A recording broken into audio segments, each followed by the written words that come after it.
Okay, great. So, what are the different ways to short sell a stock? Okay, how do we short sell a stock?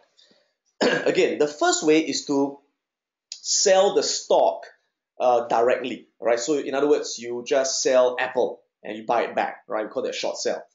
So, to perform a short sell, okay, your account needs to have 150% of the value of the short sale. The 150% consists of the full value of the short sale proceeds plus additional margin requirement of 50% of the value of the short sale. Okay, so what does that mean? Let me give you an example.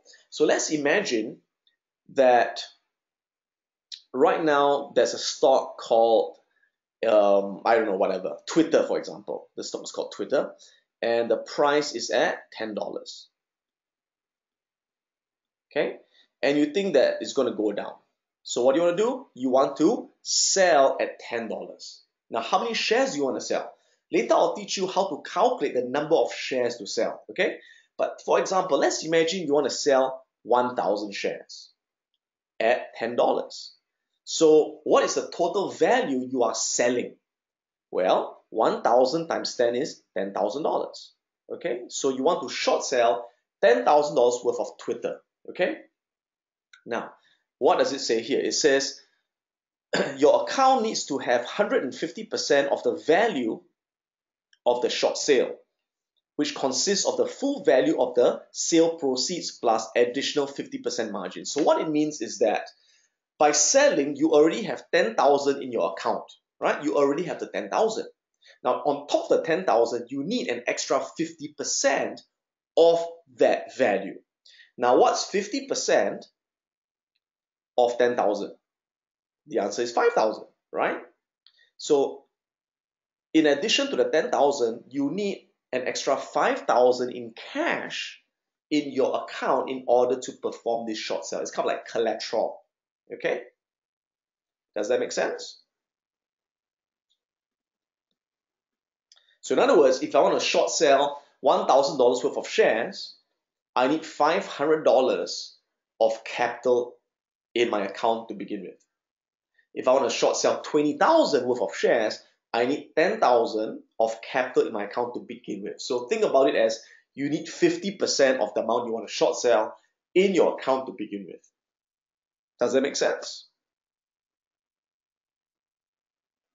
Great. Okay. So this is how most people will short sell. Now, I'm here to tell you that I do not short sell this way. I do not. Why? Because I don't like to have to put up 50%. Okay. So the way I short sell is I short sell using CFDs. Okay. CFD stands for contract for difference. Okay. Now, I'm not going to go into the details about what CFDs are because we covered that in the course and it will take a couple of hours to explain it. But let me just say that with CFDs, I don't need 50% of the amount as capital. I just need 10%. So that's the beauty of CFDs. So in other words, if I want to sell the 1,000 shares at $10 and my total value of short selling is 10,000, I do not need 5,000 in my account. I just need 10%, which is 1,000. So CFDs allow me to be able to short and long with only 10% required, and that's why I only use CFDs. Okay, bear in mind that you can use CFDs if you are in Singapore, if you're in Malaysia, if you're in the UK, if you're in Australia. But Americans are not allowed to use CFDs. That's right. Americans, US citizens are banned from CFDs. You know why? Because they have to use options. And if they allow Americans to use CFDs, then the option market will collapse and have no more business. So to protect the option market, they don't allow Americans to trade CFDs, unfortunately. Great. So you can short using CFDs. Now, another method to make money as the market goes down is to use inverse ETFs.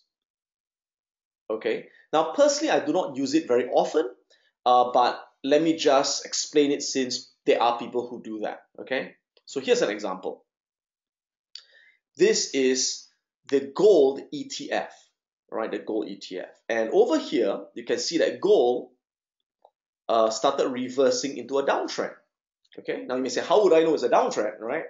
Well, if you've been to my previous seminars or you've listened to my videos, you know that one way I determine the change in trend is by using moving averages. And I'll revise that in a short while in case you've not learned that. Okay, so over here you can see this 50 moving average, which is this blue line, and the 150 moving average, which is the green line. Okay, so you have learned in my previous seminars, if you have, that when the 50 blue line crosses below the 150 green line, if you see the cross over there, and it slopes down, that's a confirmed change in trend. So over here, I can be pretty certain that this gold ETF is going to collapse.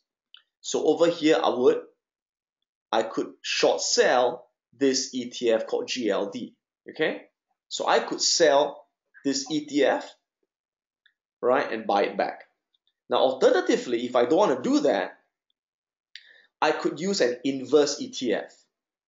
An inverse ETF is designed to go opposite of the main index.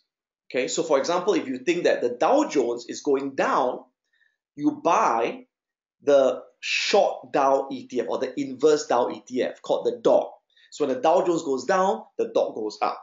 In this case, if I think gold is going down, I will buy the ultra short gold ETF. So this ETF goes the opposite direction of gold. When gold goes down, this ETF goes up and you make money. So the beauty about the markets is that any index that goes up has an inverse ETF that goes opposite. All right, so that's how you can make money regardless of the direction. In fact, it was just reported a few days ago that Singapore stock market is now launching an inverse ETF version, which means if you believe that Singapore is going to collapse, you buy the inverse Straits Times index. The inverse index will go up as the market collapses. So that will help you to make money during the next crash. All right, great. So what are the risks of short selling? Okay, now you got to understand that theoretically, short selling exposes you to unlimited risk of loss. And that's why a lot of amateurs are scared of it. Oh my God, I can lose my whole house, right? Now, why? Why is that so? Because theoretically, stocks can increase in price indefinitely. So let me give you an example, right? So let's imagine the price of the stock is now at $10. Okay? And you think for some reason it's going to go down. So what do? You sell at $10. You do a short sell. Okay? So when you short sell at $10, you get a credit of 10. So you are hoping it's going to go down, right? And when it goes down, you make money, right? Good. Now, what if it goes up? What if it goes up to $11? And you have to buy it back at $11. What happens? That's right, you lose $1. Now you're losing $1, right? Now, what if you don't buy back at $11? What if it goes to $20? And now you lost $10. You owe $10, right? What if the price keeps going up to $2,000 per share? Then you will owe, right, $1,990, right? What if it goes to $2 million, right? You get my point. My point is that theoretically, the price of a stock can go up indefinitely. Okay, and if you do not buy it back quickly, you could theoretically lose an unlimited amount of money. Does it make sense? Now, this is in theory. Okay, in real life, this will not happen. Why? Because the stockbroker is more afraid of you than you are of the stockbroker. Okay, so the stockbroker will never allow you to lose more than what you put into the stock brokerage account. The moment you sell at $10, if it goes up and you're losing money, okay, and you're losing more than you have, the stockbroker will force you to buy it back immediately. All right. So in real life, it won't happen, right? But anyway, this should never happen to you because, like I said, I'm going to teach you the proper training where if you short sell and it goes up, instead of going down, you have to cut your loss very fast and buy it back very fast so you lose very little. Okay. So we'll talk about where you place a stop loss, how do you manage your risk. Now, personally for me, I never risk more than 2% of my capital in any trade I do. So the worst that can happen is I lose 2% of my money. All right.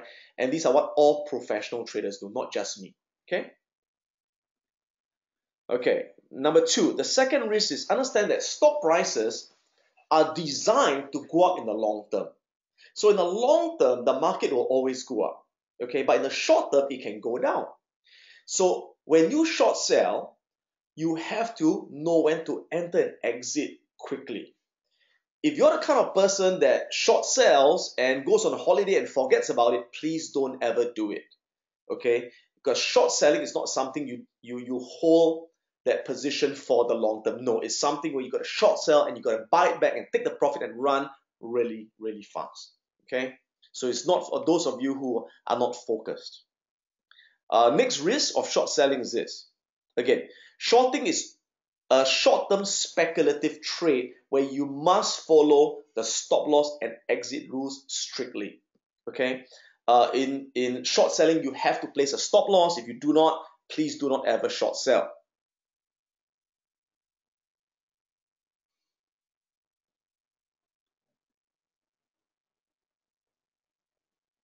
Okay. Now, I often get this question. They say, Adam, is going short more risky than going long? Well, the answer to the question is this. If you follow the right management rules, the right trading rules, going short is not more risky than going long. The risk is exactly the same.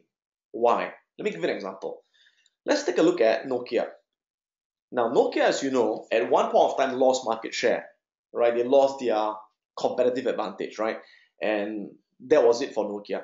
And you can see from $11, it was at $11, and it collapsed to $1. Okay, and you can see over here the moving average signal, the 50 crossing below the 150, that was a downtrend signal to short. Okay, so let me ask you this. During this entire 2 years, when it went from $11 to $1, my God, that was a 90% fall in the price. Okay, so let me ask you this question. If you had been long on Nokia, in other words, if you bought Nokia at $11, you would have lost, sorry, not 90%, sorry, you would have lost 78% of your money. But if you were short on Nokia, you would have made 78% profit. So what's my point? My point is that on a downtrend, going long is more risky than going short. Obviously, right? And on an uptrend, going short is more risky than going long. So which one is more risky, going short or going long? It depends on whether it's an uptrend or downtrend. On a downtrend, going short is safer than going long. You got to be an idiot to go long on a downtrend. Okay? So let's take an example of how a whole short sell transaction is made. So this is the gold ETF again, and over here we see the 50 crossing below the 150, and that signal of a downtrend. So we decide to sell at 160. Okay. All right. So let's imagine we sell 100 shares at 160 at this price. Okay, because of the moving averages have signaled reversal in trend. So what happens? Our proceeds would be 160 times 100 is $16,000. Okay, so when you short sell, you get 16,000 credited in your account. Okay, good. Now, before you perform the short sell, how much money do you need as collateral? It depends, right? If you use CFDs, which is what I use, you only need 10% of the value, which means I only need 1,600 in my account in order to do this. If you don't use CFDs and you short the actual shares or the ETF, you need 50% of this in collateral, which means you need $8,000 in your account to begin with. Okay, so you short sell at 160, right? And sure enough, it goes down as anticipated on a downtrend. Now what happens over here? Over here, it reverses back above the 50 moving average, and notice I'm using these two lines as well. That's the 20 and 40 exponential moving average. There. Where is it? That's right. That's my 20 and 40 exponential moving average. These two measure my short-term trend lines, or my short-term trend direction, right? So over here you can see the red line, the 20 crossing above the 40, that tells me that the short-term trend has reversed up. So I have to buy it back here. So I sell it at 160, I got to buy it back at 130 because the trend has reversed back up. So when I buy back at 130, it cost me $13,000, right? So I credit 16 grand, I debit 13 grand. What's my profit? My profit is 3 grand. So I made 3 grand. Of course, you got less your commissions and financing charges, right? And so my rate of return would be, I made 3 grand out of 16 grand. That's 18% return. Actually, it's more than that. Why? Because I don't actually need 16K to start, right? I only need $1,600 using CFD. So in actual fact, my return is 187%, right, if I use CFDs.